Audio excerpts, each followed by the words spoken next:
Estamos de volta com o programa Direção Espiritual. Muito obrigado você que participa conosco, você que nos assiste, que manda o seu e-mail, sua carta. É sempre uma satisfação muito grande poder integrar você a sua vida, né? A sua partilha, e ter a oportunidade também de falar sobre as experiências bonitas que nós acompanhamos pelo Brasil afora. Esse programa é um lugar de partilha, é uma oportunidade que nós temos de colocar a nossa vida como a pauta, a matéria principal da nossa discussão.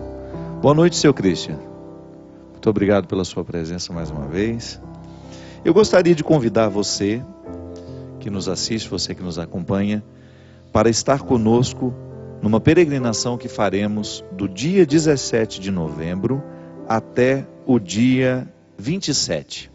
Serão 11 dias passando por lugares que foram muito importantes na vida do nosso querido João Paulo II. Uma peregrinação na República Tcheca e na Polônia. Se você quiser saber maiores informações, entra no site da Obra de Maria, www.obrademaria.com.br, ou pelos telefones que estão aparecendo aí na sua tela.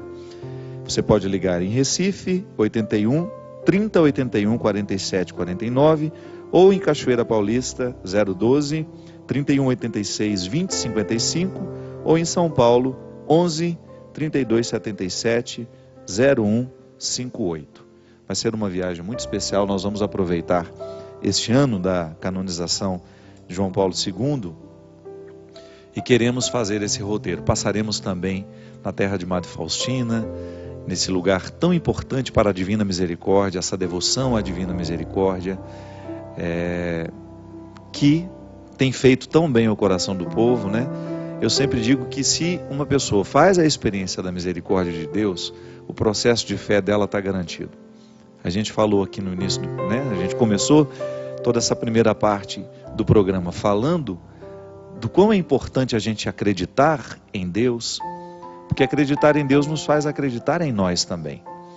E a Divina Misericórdia, quando a gente faz uma experiência do coração de Jesus, nós mergulhamos no contexto mais profundo do Senhor, que é a sua capacidade de amar. Inclusive eu quero até recomendar, a gente falou aqui de livros que façam bem a nós, né? O Discípulo da Madrugada é um livro todo escrito a partir desse desejo de mostrar de como é importante nós fazermos uma experiência do amor de Deus que possa nos libertar e provocar em nós a capacidade de obedecer do jeito certo. Esse livro é uma reflexão que eu considero muito válida para os dias de hoje, porque ele reflete justamente a obediência a partir da liberdade interior. Eu acredito nisso. Só os livres obedecem verdadeiramente. Quando a gente impõe ao outro um código de obediência, e aquele que está vivendo esse código de obediência não faz uma experiência amorosa do que obedece, isso é, o pai coloca uma regra para o filho, mas não diz por que aquela regra existe. Quando o pai esmiuça aquela regra e fala, olha, isso aqui é porque a gente ama você, nós gostaríamos. Por exemplo, aqui em casa a gente não vai andar mais de 100 km por hora. Não vamos dirigir acima de 100 km por hora. Filho, é claro que ele vai se sentir tentado a colocar mais velocidade no carro quando ele aprender a dirigir e for viver a vida dele. Agora, se ele compreende que não avançar na velocidade é uma maneira que ele tem de corresponder ao amor que a gente precisa ter à vida, fica diferente. Eu não preciso nem mais de uma placa me proibindo de andar acima de 100 km por hora. Eu não preciso da placa me recordando que eu preciso obedecer, porque eu começo a trazer o princípio dentro de mim. Eu me lembro, eu tantas vezes abusei da velocidade, tantas vezes eu coloquei minha vida em risco. Agora, uma outra correção que eu queria fazer, né? E até me impus essa necessidade. Eu estava com mania de dirigir e às vezes consultando mensagem. Faz isso também, Christian? Faz não? Olha lá, hein? Não vai mentir para mim, não. Eu tinha mania de, às vezes, até responder as tais mensagens. E um dia eu estava subindo para Campos do Jordão, minha gente, distraído, porque estava respondendo uma mensagem, perdi o controle do meu carro, quase me enfiei debaixo de uma carreta. Isso deve ter mais ou menos uns 4 meses que aconteceu. Eu fiquei tão nervoso na hora, adrenalina, né? tremia as pernas, tudo assim, aquele susto. E eu subindo feliz a serra, eu tinha umas coisas para fazer lá. Aí quando eu parei, e eu pensei no que poderia ter acontecido ali, imediatamente eu fiz uma experiência de fé. É claro que Deus não queria que eu morresse ali naquele momento, mas eu poderia ter morrido por causa da minha imprudência, porque Deus não tem como interferir na minha imprudência. Deus me deixou livre, Deus me deixa livre, Deus deixa livre você para fazer o que você quiser da sua vida. E infelizmente é um limite que nós não podemos retirar. Por mais que Deus me ame, por mais que Deus cuide de mim, Ele não vem mexer no meu volante na hora que eu estou dirigindo. Então, a partir daquele momento, eu fiz um compromisso. Eu não uso mais o celular enquanto eu estiver dirigindo. Primeiro porque eu estou cuidando da minha segurança e estou cuidando da segurança de quem está andando do meu lado, que às vezes nem sabe que eu estou sendo imprudente e a minha imprudência repercute na vida do outro. Aí você vai começando a modificar algumas coisas pelo amor que você tem à sua vida. Não é porque o outro está me vigiando. Não é porque isso é proibido, e além de ser uma coisa proibida. Não é verdade? Eu poderia ter retirado a minha vida ali naquele momento, porque eu estava infringindo uma regra humana. Tá certo, mas eu não quero falar dessa regra humana. O que nos converte não é a regra humana.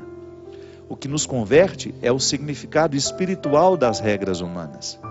É quando você identifica que há um contexto amoroso para a regra que me proíbe.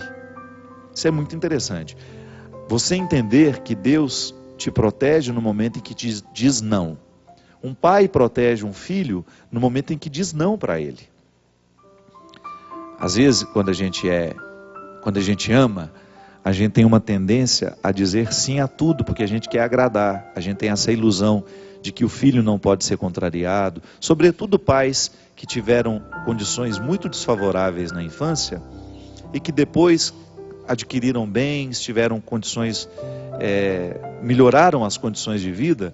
Quando chegam os filhos, a gente tem uma tendência a querer dar a eles tudo que a gente não teve, e a gente acaba pecando pelo exagero. Isso não é amor, isso é falta de zelo, é o excesso do amor que provoca um estrago na vida de quem recebe esse excesso. Então, Deus vai me dizer sim quando me diz não. Ele me protege quando Ele me diz não. O pai protege um filho quando diz não a ele. Não, meu filho, você não vai ter esse carro agora, porque você ainda não tem responsabilidade para isso. Você ainda não vai fazer isso porque você não está preparado. Esse é um direito, minha gente. O livro fala disso. É muito interessante a gente identificar a obediência como um direito, não como uma obrigação. O filho tem o direito de ter autoridade sobre ele para que ele obedeça e ele fique protegido naquele momento da vida em que ele não sabe decidir sozinho. Esse é o verdadeiro significado da obediência. É um movimento amoroso que me protege. Quando eu estou obediente, eu estou protegido pelo amor daquele que me é superior. Então, se as leis são convertidas, se as pessoas estão convertidas, a lei será sempre favorável ao coração humano. Por que Jesus foi tão duro com o contexto religioso do seu tempo? Porque a lei era o esconderijo da hipocrisia. As pessoas eram muito facilmente hipócritas e se escondiam atrás da lei. Recordam-se da cena em que Madalena estava prestes a ser apedrejada? Aqui no livro a gente tem um capítulo em que a gente fala só daquele momento. Todos ali estavam justificados com as pedras nas mãos. Justificados significa que estavam amparados pela lei. A justiça, justificado, é aquele que está debaixo da justiça. A justiça está me protegendo, está me dando o direito de jogar a pedra naquela mulher e de matá-la. É o que dizia a lei de Moisés. Agora Jesus lança um novo olhar sobre essa obediência. Tem significado, tem sentido eu obedecer uma lei mosaica para matar alguém? Ainda que eu tenha o direito de fazer isso, é justo eu matar alguém? Ainda que eu esteja fortemente amparado pelos recursos jurídicos da minha religião? Não faz sentido isso. Então eu começo a pensar que a jurisdição religiosa só tem sentido a partir do momento em que eu não a desvinculo do amor, da caridade. Então eu posso fazer, digamos que a lei me permita prejudicar o Christian. Agora, se eu estou amparado pelo significado amoroso da lei, é claro que eu não vou prejudicar o Christian, ainda que eu tenha o direito de fazer isso. É o espírito da lei. É onde nós precisamos chegar. O Discípulo da Madrugada é o relato justamente de um homem, é um livro romanceado, que mostra justamente o processo de transformação do coração deste homem ao encontrar Jesus, ao ouvir o sermão das bem-aventuranças, e ter ali o início de um processo muito interessante, que é comum em todos nós.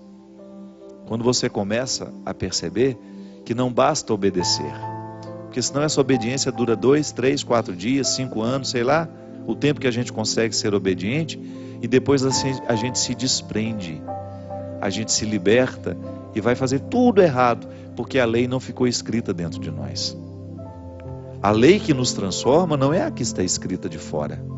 A regra que transforma a sua casa não é aquela que você grita aos 4 cantos. A regra que transforma é aquela que você consegue inscrever no coração do seu filho no momento que você o ama, que você cuida dele. O cuidado, minha gente, é a experiência mais promissora, é a maneira mais interessante de encaminhar uma pessoa à fé. Porque a fé não é só em Deus. O filho precisa ter fé no pai. O filho precisa ter fé na mãe. Um irmão precisa ter fé no irmão. E como é que nós nutrimos a fé? É através do cuidado. Eu sempre digo isso. Parentesco não significa muita coisa no momento em que não existe mais cuidado. Ele é seu irmão. Você olha para ele e não sente absolutamente nada além da obrigação do parentesco. Por quê? Porque faltou o cuidado ao longo da vida. O cultivo do relacionamento. Ali existe uma autoridade. Quando os relacionamentos são cuidados, ali se estabelece uma autoridade. É igual a autoridade que um amigo tem sobre o outro. É tão bonito você identificar que existem amigos que possuem, que exercem uma autoridade afetiva sobre você. Por quê? A palavra do outro repercute. O conselho do outro repercute, porque existe fé. Os verdadeiros amigos têm fé um no outro, da mesma maneira como a gente tem fé em Deus. Claro, em dimensões diferentes, uma fé é sobrenatural, a outra fé é natural. Não é assim? Eu acredito num Deus que eu não vejo, o amigo eu vejo. E olha como Deus se utiliza desse amigo que eu vejo para agir na minha vida. Eu sempre digo isso, o mistério da Eucaristia é nos colocar corpo de Cristo. Somos o corpo de Cristo. Não é só você que comunga Jesus. Jesus também comunga você. Olha que responsabilidade. E aí, você empresta a Ele os seus braços, você empresta a Ele a sua cabeça, você empresta a Ele o seu olhar, a sua boca, o seu coração. É no seu físico que Ele fica. A Eucaristia, você a recebe na sua carne. É a carne de Cristo na carne do homem. Olha que interessante isso. E aí você tem a oportunidade de ser na vida do seu irmão a presença divina, a presença sacra, sagrada, sublime. Uma experiência de fé. É sim. Porque às vezes a gente reduz muito a Eucaristia ao corpo e o sangue de Cristo lá no momento da missa. E a continuidade? E o significado da despedida que o Padre faz conosco? Vamos em paz e que o Senhor nos acompanhe. Como é que Ele nos acompanha? Andando atrás da gente? Não. Ele nos acompanha andando no íntimo do nosso coração. Ele anda dentro de nós. Viu? Toda vez que você escutar aquela despedida lá se é que você escuta, porque às vezes a gente sai correndo antes, né? Vamos em paz e que o Senhor vos alcance. Às vezes a gente tem que falar, porque o povo já foi tudo embora antes da bênção final. Mas quando a gente identifica que o Senhor nos acompanha, não é andando do nosso lado, não é andando atrás de nós, os anjos nos protegem, acampa, tem até uma oração bonita, né? Anda à nossa frente, ao nosso lado, atrás. mas é dentro de nós, porque eu comunguei. Ah, padre, mas eu sou proibido, porque eu sou separado, não posso comungar. Mentira, você pode comungar pela palavra. Presença real de Jesus também na palavra. Por isso que precisamos ter muita reverência quando a gente escuta o Evangelho, quando a gente escuta as leituras. A liturgia da palavra, minha gente, é tão importante quanto a liturgia eucarística. Aliás, o processo da conversão da mente acontece sobretudo na liturgia da palavra, né? Que é a hora que você escuta a exortação, a palavra profética, é a hora que o padre vai pegar aquela palavra para desdobrá-la na nossa vida. Não é só ali no momento em que eu recebo o corpo e o sangue de Cristo, não. É todo o contexto da Eucaristia, é conversão, mas a liturgia da palavra tem um poder muito especial sobre a nossa mente, sobre a mudança da nossa mentalidade. Então é como se nós estivéssemos recebendo aquela palavra que vai se tornar a nossa palavra também. Olha como a Eucaristia me configura ela. A Eucaristia é a palavra também. A Eucaristia me configura a palavra do Senhor. Então eu vou abrir mão das minhas palavras maldosas, eu vou abrir mão das minhas palavras fofoqueiras, eu vou abrir mão das minhas palavras mesquinhas e vou permitir que o Senhor habite em mim com a sua palavra. É eucarístico. Eu estou sendo comungado pela palavra, estou comungando a palavra e sendo comungado por ela. Porque às vezes as pessoas se limitam a pensar a Eucaristia apenas como o corpo e o sangue de Cristo, que eu recebo. E a presença real dele na palavra? Entrando dentro de mim, passeando pelas minhas veias, pela minha mentalidade, pelos meus pensamentos. Não tem aquele versículo que diz: a palavra de Deus é a luz dos meus passos? É a luz do meu caminho? É assim? Porque ela penetra a minha mentalidade e vai me transformando aos poucos. Por isso que eu particularmente penso que às vezes nós ficamos como igreja, como comunidades, tão distantes do significado dessas coisas, por causa do clima banal das nossas celebrações. As pessoas dispersas, a leitura feita de qualquer jeito. Outro dia mesmo eu estava presidindo um batizado de pessoas cristãs. E os fotógrafos estavam nos distraindo tanto, que quando eu fui começar a liturgia da palavra, pelo amor que eu sei que os pais têm à Sagrada Escritura, e pela seriedade daquele batismo, eu chamei os fotógrafos e pedi a eles, falei: gente, a partir de agora, nós vamos começar a celebração da palavra, e eu não quero ninguém andando para lá e para cá, tirando a atenção das pessoas. É presença real de Jesus. Porque às vezes falta, minha gente, até o ensinamento. A gente vai presidir um casamento, é um circo em cima do altar, uma coisa tão, sabe, a superficialidade do mundo está tomando conta dos altares, das nossas celebrações. É por isso que dentro das nossas igrejas a gente precisa educar esses fotógrafos, a gente precisa educar esses profissionais para que eles não trabalhem contrário a nós ali naquele momento. Eu não estou ali para tirar foto, não. E tenho certeza que o pai e a mãe que são conscientes do significado do batismo, vão se importar muito menos com fotografias. O significado da celebração é que a gente quer que fique. Então eu vou proclamar a palavra de Jesus, eu vou fazer a presença dele ser real entre nós, a partir de um texto, e eu vou fazer isso com dispersão? Ah, não, mas não dá para admitir mesmo isso. Quando eu pego a palavra de Deus no meu quarto, no silêncio do meu quarto, eu tenho a oportunidade de experimentar a presença real de Jesus. Jesus se dá no corpo e no sangue, mas ele se dá também na palavra, é complementar. E volto a dizer, se eu não levo a sério a comunhão com a palavra, se eu não me permito ser comungado pela palavra, isso é, ela pode se hospedar em mim, pode se hospedar na minha mente, pode se hospedar no meu jeito de ser, e eu serei testemunha dessa palavra. Eu não a levarei amarrada nos meus rins como faziam antigamente. Eu levo no meu coração, à medida em que eu falo. O Evangelho fica natural em nós, nos conselhos que a gente dá, na maneira como a gente olha para o mundo, nas palavras que a gente diz ao outro. Volto a dizer, eu retiro o contexto da minha mesquinharia como centro da minha vida e vou permitir que Jesus venha substituir tudo isso. É tão interessante, minha gente, porque você vai permitindo que Deus expulsa mesmo o que é maligno em nós. É só você levar a sério a presença real dele na palavra. É só você valorizar um pouco mais essa sua oportunidade de conhecer Jesus através dos evangelhos, das cartas apostólicas. É só você permitir que ele vá avançando os territórios da sua mente, da sua alma. E aí você vai experimentar essa fé, nas duas dimensões. Fé na perspectiva do cuidado. Deus cuida de mim ao me dar uma palavra boa.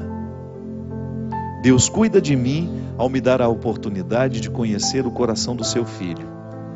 Deus cuida de mim ao me dar a oportunidade de um livro que possa alterar positivamente o meu jeito de me pensar, o meu jeito de pensar o outro. Deus altera o contexto das minhas mesquinharias quando eu leio uma coisa boa, quando eu assisto um bom programa, quando eu escuto uma boa música, quando eu faço esse exorcismo diário. Porque às vezes a gente fica querendo que um padre exorcista venha retirar o diabo da nossa casa. Claro, o padre exorcista será sempre bem-vindo, mas exerça o seu papel. Exorcize os demônios que você hospeda em você. São tantos. Eu preciso exorcizar os demônios minúsculos, miudinhos, que eu nem percebo que são demônios. No meu rancor, no meu amargor, no meu ciúme, na minha possessão, no meu desejo de possuir o outro, de ser sempre a última palavra, de ser prepotente, de ser arrogante. Há tantos demônios rondando a nossa vida e a gente aprendendo a conviver com eles. São tantas situações demoníacas sendo socializadas entre nós. Sabe, aquela crueldade que não faz alarde? Deus que nos defenda dessas crueldades caladas, mas que são tão determinantes no processo da infelicitação de tantas pessoas. É assim? Expulse os demônios. Haja com a autoridade do seu batismo. O seu batismo lhe conferiu 3 autoridades. Você é rei, você é profeta, você é sacerdote. Olha que interessante. Porque você foi mergulhado no munus sacerdotal de Jesus, no munus régio de Jesus.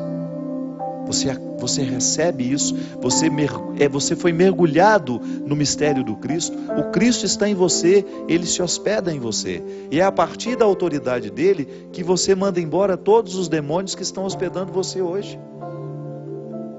E quando eu falo demônios, gente, não estou falando da entidade chifrudinha, daquela que ocupou a nossa cabeça, não. Estou falando das coisas ruins que a gente vai alojando dentro de nós. Sabe, o maligno do mundo, ele vai tomando conta do nosso coração assim aos poucos. Possessão é isso. É a gente concedendo a ele os territórios do nosso coração, da nossa personalidade. Expulse tudo isso. Haja a partir da autoridade que o Senhor lhe deu. Saiba que Ele cuida de você, porque Ele lhe dá todos os recursos humanos para você ter condições de vencer os seus medos, as suas mesquinharias, a sua crueldade. Agora, a partir do momento que você reconhece que os recursos lhe foram dados e você não faz nada, você fica acomodado com todos os defeitos que você tem, você está sendo injusto com você mesmo. Porque ao decidir não cuidar de você, você se priva de saber se cuidado pelo Senhor.